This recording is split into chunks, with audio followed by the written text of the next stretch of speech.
Hey folks, this is Johnny. Welcome to another Home Studio Trainer Show, and I just want to do another quick one here on the Atom SQ. And with this one, I'm just going to show how to navigate a couple of the VST instruments that comes with Studio One. I'm going to go a little bit deeper into some of the settings and everything here at some point. I think I'm going to do 2 or 3 videos more on actually just using it for performance and that kind of thing. And if you guys could, I'd really appreciate it if you would like and subscribe to my YouTube channel. Follow me over on Rumble, or you can actually go to the description and click on the link to Patreon, and you can support me there for as little as $1 a month, and as much as $9 a month if you really like what I'm doing. All right, excuse me. All right, so I'm just going to show how I use the Atom SQ with a couple of simple VST instruments. And let's see, you can see here that I'm using Impact, and I'm also using Presence. I'm using Presence for an organ, and Impact, I want to replace the drums on this really old song that I separated the stems on, and I just kind of wanted to add some stuff just so that you could see it. All right, let's start with the organ. So here is the song that I'm using.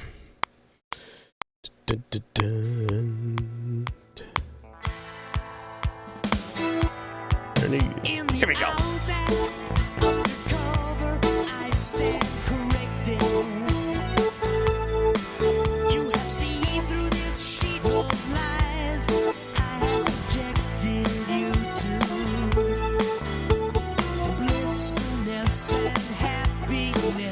I'm just going to keep the part simple, obviously, because they really didn't sit down and practice any of this.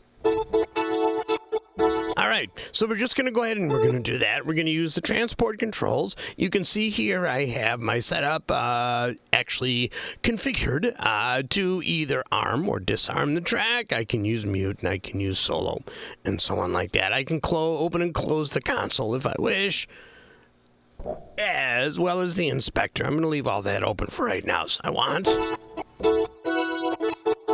So for Presence, if I open up Presence, there we go.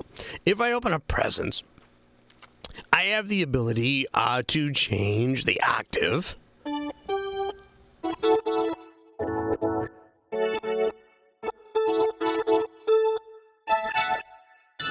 And it's going to go really high. Ouch. I think I'm just going to use that. And I think what I'm also going to do, I don't think this is going to work on anything, so I'm just going to drop the global volume up here a little bit using the mouse. All right, so let's go ahead and track. So I'm just going to go ahead, and since I have it armed, I can actually go to the drums whenever I want to, but since I already have it armed, I'm going to go ahead and hit record. 2, 3, 4. 1, 2, 3, 4.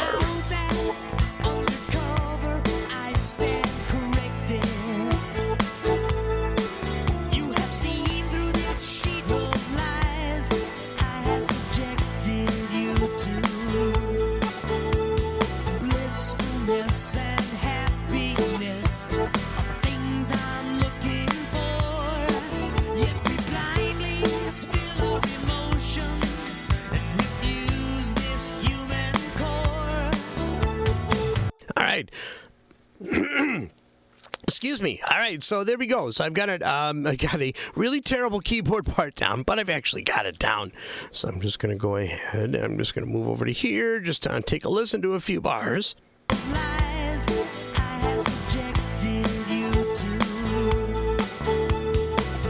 All right. So now what I'm going to do is I am going to change to Impact. Oop, I just bumped my camera.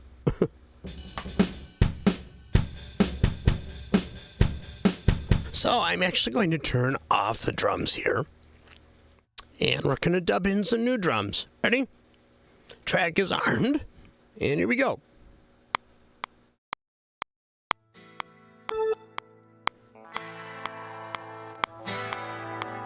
In the outback, undercover, I stand corrected. You have seen through this sheet of lies. I have subjected you to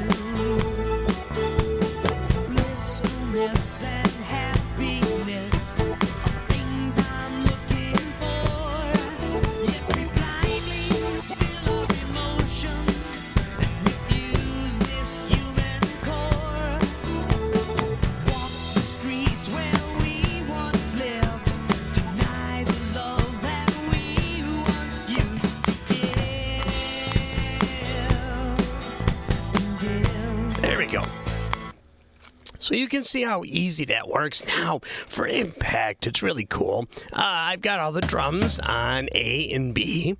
If I hit C and D, it goes to the next group, which I really don't have any sounds on. E and F, just like that. You can do all of that on the fly, which really makes it easy, especially if you maybe got a couple of different drum kits, or you're going to transition from a drum part to more of a percussion part. It really gives you the option to do all of that on the fly while you're recording. All right, so let's see how terrible that sounds, just to kind of give you an idea.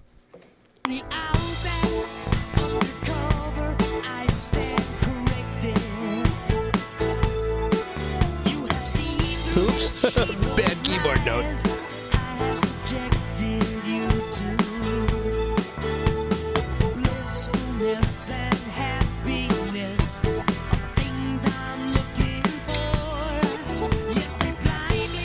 And now I can actually go through the tracks that I want, and I can EQ the drums a little bit. Let's go with my channel strip.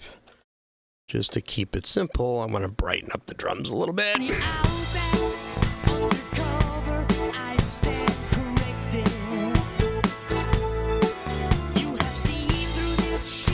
There we go.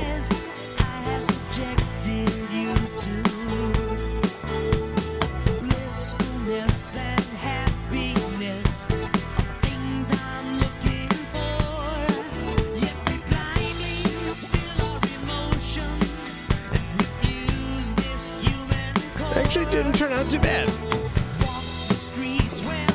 So like I showed in the last video, with the Atom SQ, I can do everything from mixing, and I think I've still got it on mixing.